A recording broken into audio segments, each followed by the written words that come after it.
Shri Swami Samarth. Hi hello नमस्कार. मी शर्मिला माझ्या सगळ्या गोडताईंचं, मैत्रिणींचं आणि दादांचं अगदी मनापासून स्वागत करते. तुमच्या सगळ्या मनातील इच्छा पूर्ण होत तुमचा दिवस आजचा खूप छान जाऊ हीच महाराजांच्या चरणी प्रार्थना करते आणि आपल्या नवीन व्हिडिओला सुरुवात करते. उद्या हनुमान जन्मोत्सव आणि चैत्र पौर्णिमा आहे. तर आपल्याला आपल्यावरून आपल्या घरावरून एक वस्तू ओवाळून टाकायची आहे. आपल्याला बऱ्याचदा वाटतं बघा, आपल्या घराला कोणाची नजर लागली, माझ्या मुलीला, मुलाला, आपल्या संसाराला कोणाची नजर लागली आहे असं खूपदा वाटत असतं. त्यामुळे वाईट शक्तींचा, नकारात्मकतेचा, वाईट विचारांचा आपल्यावर, आपल्या घरावर काही परिणाम झाला असेल तर तो काढून टाकण्यासाठी उद्या हनुमान जयंतीच्या दिवशी घरावरून एक वस्तू ओवाळून टाकायची आहे. यासोबतच चैत्र पौर्णिमा आहे, त्यामुळे हा दिवस अत्यंत महत्त्वाचा आहे. प्रत्येकाला वाटतं माझं घर प्रत्येक गोष्टींनी भरलेलं पाहिजे, कधी कोणतीही कमी माझ्या घरामध्ये नसावी, घरावर कोणतंही संकट, दुःख, अडचणी यायला नको असं प्रत्येकाला वाटत असतं. आणि त्यामुळेच आजच्या या व्हिडिओमध्ये एक अतिशय साधा सोपा उपाय सांगणार आहे. त्यामध्ये तुम्हाला आपल्या घरावरून, तशाच घरातील प्रत्येक व्यक्तीवरून आणि आपल्यावरून एक वस्तू ओवाळून टाकायची आहे. म्हणजेच काय तर आपल्या घराची आपल्याला नजर काढायची आहे. म्हणजेच काय तर नकारात्मक गोष्टी काही झालेल्या असतील किंवा काही गोष्टींचा परिणाम आपल्यावरती, आपल्या घरावरती झालेला असेल तर तो काढून टाकायचा. या गोष्टीचा फायदा उद्या घ्यायचा आहे. तुमचं घर भाड्याचं असेल, स्वतःचं असेल किंवा 1 रूमचं असेल, 10 रूमचं असेल तरी तुम्हाला हा उपाय करता येतो. दुसरी गोष्ट म्हणजे सकाळपासून दिवसभरामध्ये तुम्हाला जमेल तेव्हा तुम्ही हा उपाय करू शकता. सगळ्यात पहिलं बघा, तुम्हाला एक काम करायचं आहे, नारळ आणायचा आहे. नारळ बघा, 4 लोक आहेत तर 4 लोकांचे 4 नारळ आणि आपल्या घरासाठी एक 5वा नारळ तुम्हाला घ्यायचा आहे. प्रत्येकासाठी सेपरेट नारळ लागणार आहे. एकच नारळ सगळ्यांवरून उतरवायचा नाही. जर 4 लोक आहेत तर 4 नारळ प्रत्येक एके व्यक्तीसाठी आणि घराचा एक असा 5 नारळ आपल्याला लागणार आहेत. मग तुम्ही तुमच्या घरामध्ये किती लोक आहेत त्यावरून तुम्ही नारळ घेऊन या. जसं आपण अमावस्येला जसा उतारा करतो तसाच उद्या हनुमान जयंती आहे, चैत्र पौर्णिमा आहे, त्यामुळे हा उपाय, हा उतारा आपल्याला करायचा आहे घरातील वाईट शक्तींचा नाश होण्यासाठी. आणि जेव्हा घरातून वाईट शक्तींचा नाश होतो, ते निघून जातात, तेव्हा घरात सुख, आनंद भरभरून येतं. आपण केलेल्या कष्टाचं फळ आपल्याला मिळतं, ते महत्त्वाचं आहे. आणि त्यामुळेच अशा शुभ दिवशी आपल्याला काही उपाय करायचे असतात, हे मी नेहमी तुम्हाला आवर्जून सांगत असते. आता बघा, आदल्याच दिवशी तुम्हाला सगळ्यात पहिल्यांदा नारळ आणायचे आहेत आणि सांगितल्याप्रमाणे व्यक्तीचे आणि घराचे तुम्हाला सगळे नारळ आणून, हनुमानांचं मंदिर असेल, रामांचं मंदिर असेल, प्रभू श्रीरामांच्या मंदिरमध्ये 100% हनुमान असतातच. कारण हनुमान हे रामाचे कट्टर भक्त होते, म्हणून जिथे राम तिथे हनुमान असतात.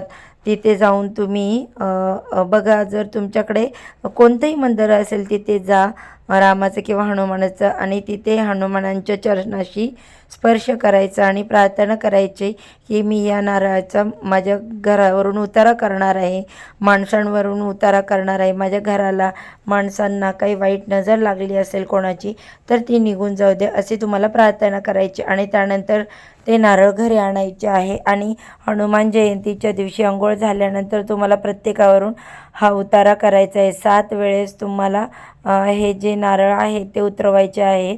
शेंडी ठेवायची, पूर्ण नारळ सोलायचा नाही.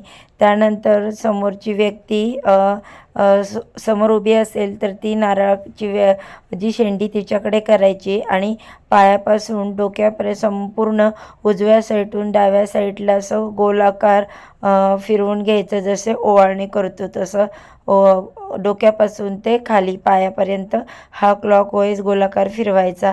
त्यावेळेस तुम्ही श्री स्वामी समर्थ या मंत्राचा जप करू शकता. आता बघा, उजवीकडून गोलाकार असं फिरवायचा नारळ आणि बोलत राहायचं श्री स्वामी समर्थ, श्री स्वामी समर्थ, श्री स्वामी समर्थ. आणि असं तुम्हाला गोलाकार 7 वेळा नारळ फिरवायचं आणि त्यानंतर ते नारळ घराबाहेर एक पिशवी ठेवायची, त्यात ते नारळ ठेवायचे. घरात यायचं, हातपाय धुवायचं, दुसऱ्याचा उतारा करा, पुन्हा तेच करा, पुन्हा तिसऱ्याचा उतारा तुम्हाला करायचा आहे. आणि बघा, घरामध्ये जर स्त्रीला मासिक धर्म असेल तर ती हा उतारा करू शकत नाही, परंतु तुम्ही तिचा उतारा तुम्ही करू शकता. घरातील मिस्टरांनी जर बघा आता माझा उतारा केला तरीही चालेल, पण मी कोणाचा उतारा नाही करू शकत. तर अशा प्रकारे तुम्हाला घराच्या बाहेर उभं राहून घराचा देखील उतारा करायचा आहे.